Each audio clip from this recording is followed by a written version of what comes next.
তো বন্ধুরা প্রথমে দেখাই আমাদের ডিসি ভোল্টেজটা কত আছে। এসি 70-75 এর আশপাশ হবে। তো কি হলো, তো বন্ধুরা দেখেন এখানে 193 ভোল্ট ডিসি, দুই সাইড নেগেটিভ এবং পজিটিভে। তাহলে ভাগ করলে কত আসে?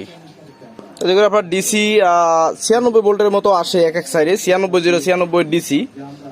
তাহলে এসি ভোল্টেজটা কত আসলো?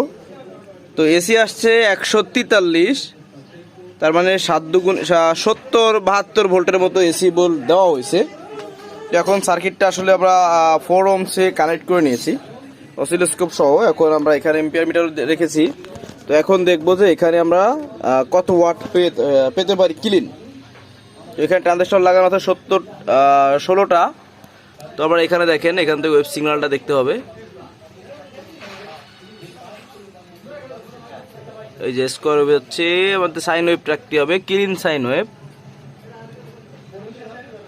তাহলে 57 ভোল্ট 58 ভোল্ট এরকম 57 ভোল্ট ধরতে হবে।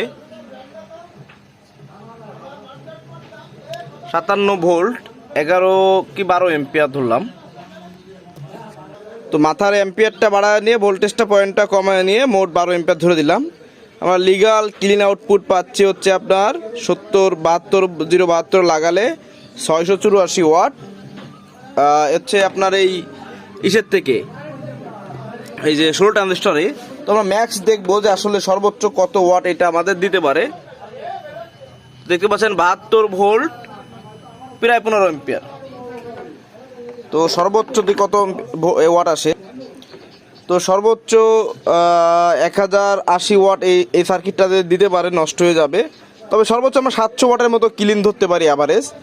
16টা ট্রানজিস্টরে 700 ওয়াটের মতো ক্লিন ধরে যদি আমরা কাজ চালাই তাহলে আমাদের চলবে। আমরা এখানে আরও ভালো মানের ট্রানজিস্টর এবং ভালো ভোল্টেজ যদি ব্যবহার করি, ধরেন 80-85 মতো এসি ব্যবহার করলে, ট্রানজিস্টরের মানটা আর একটু বেশি ভালো ব্যবহার করলে এটা থেকে প্রায় 800-1000 ওয়াট পাওয়া সম্ভব 16 ট্রানজিস্টরে।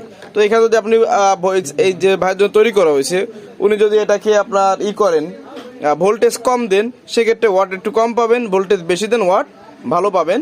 তো আপনাদের দেখায় এখানে হচ্ছে আমাদের দেখতে পাচ্ছেন এটা হচ্ছে মিডিয়ামটা ট্রানজিস্টর, 130 টাকা পিস। এর আরেকটা আছে 160 টাকা। তো মিডিয়ামটায় দিয়ে 70 দিয়ে বা 72 দিয়ে টেস্ট করে দেখলাম।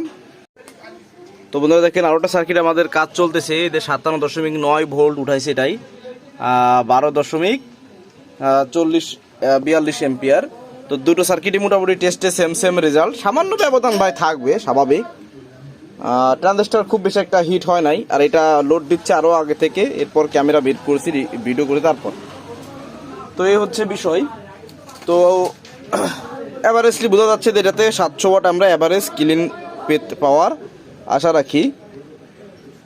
তো দেখেন কতটুকু গরম হয়েছে এই মুহূর্তে, 41 ডিগ্রি স্বাভাবিক তাপমাত্রা।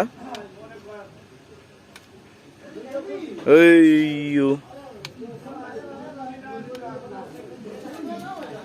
38.8 37.6, মানে তাপমাত্রা কমতেছে। যাই হোক, অনেক সময় মিটারের রিডিংও ভুল করতে পারে। তো এই হচ্ছে স্বাভাবিক তাপমাত্রা। তো রেজাল্ট যেহেতু ভালো পেলাম, এটা আসলে এখন ডেলিভারি করা যায়। এটা 4 ohmসে লোড দিলাম আমরা।